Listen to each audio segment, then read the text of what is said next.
संचार के विभिन्न प्रकार।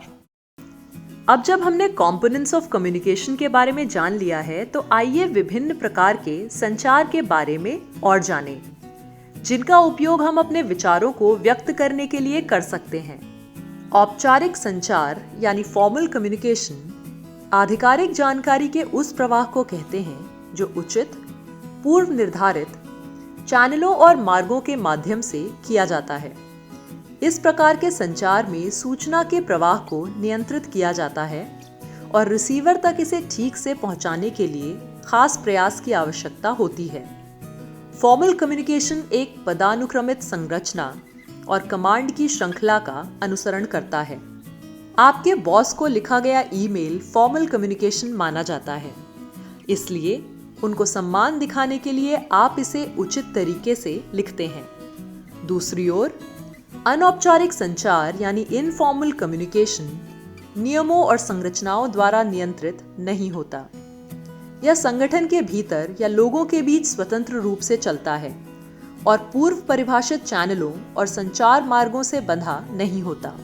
इनफॉर्मल कम्युनिकेशन आपसी संबंधों पर निर्भर होता है। इसका मतलब है कि यह लोगों के बीच के रिश्तों की गहराई पर आधारित होता है। दोस्तों या भाई बहनों के साथ बात करते समय आप इनफॉर्मली बात करना पसंद करेंगे। संचार के दो मुख्य तरीकों फॉर्मल और इनफॉर्मल के बारे में हम जान चुके हैं। परिस्थितियों के अनुसार आप उपयुक्त तरीका चुन सकते हैं। विभिन्न परिस्थितियों में विभिन्न संचार कौशल उपयोग में लाए जाते हैं। आप जिस अंदाज में अपने दोस्त से बात करते हैं, वही अंदाज आपके बॉस से बात करते हुए अपनाया नहीं जा सकता। अपने दोस्त के साथ आपका आचरण सहज होगा, आपकी बॉडी लैंग्वेज रिलैक्स्ड होगी और यहाँ तक कि आपके विचार अव्यवस्थित भी हो सकते हैं।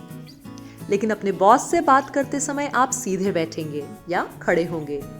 आप यह सुनिश्चित करेंगे कि आप सिर्फ काम की बात करें, एक विनम्र और औपचारिक स्वर बनाए रखें इत्यादि।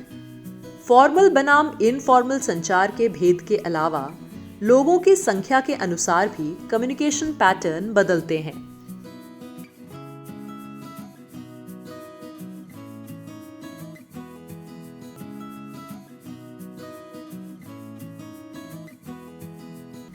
वन टू वन आपका अपने दोस्त से बात करना 1-to-1 बातचीत का उदाहरण है। यहाँ आप और आपके मित्र बातचीत में सक्रिय भागीदार होते हैं। दोस्त होने के कारण आपके दोस्त से आपकी बातचीत इनफॉर्मल होगी। 1-to ग्रुप जब आप अपने परिवार के साथ टीवी देखते हैं, तो यह एक प्रकार का 1-to ग्रुप संचार है। यहाँ टीवी माध्यम या कम्युनिकेशन चैनल है। टीवी में चल रहा प्रोग्राम सेंडर है और आपका परिवार रिसीवर है। हो सकता है आपको या आपके भाई बहन को आपके परिवार द्वारा देखे जाने वाला प्रोग्राम पसंद ना हो और आप चैनल बदलने के लिए कहें। ऐसा कहना संचार का फीडबैक है। 1-to-many आपका कॉलेज सेमिनार 1-to-many संचार का एक प्रकार है। सेमिनार में बोलने वाला सेंडर होगा, उसका भाषण मैसेज, उसकी आवाज, चेहरे के भाव, बोलने की रफ्तार कम्युनिकेशन चैनल होगा। आप और दर्शक में बैठे अन्य लोग रिसीवर होंगे। दर्शकों द्वारा पूछे जाने वाले सवाल या दर्शकों के द्वारा की जाने वाली प्रशंसा फीडबैक होगी। इसके अलावा सेंडर को दर्शकों के चेहरों के भावों से भी फीडबैक मिलता है, जैसे कि उनके चेहरे पर झलकती बोरियत या सहमति व्यक्त करने के लिए उनका सिर हिलाना। दोनों ही फीडबैक के माध्यम हैं। संचार का स्वरूप और माध्यम अच्छी तरह से संवाद करने के लिए संचार की प्रकृति को समझना महत्वपूर्ण है।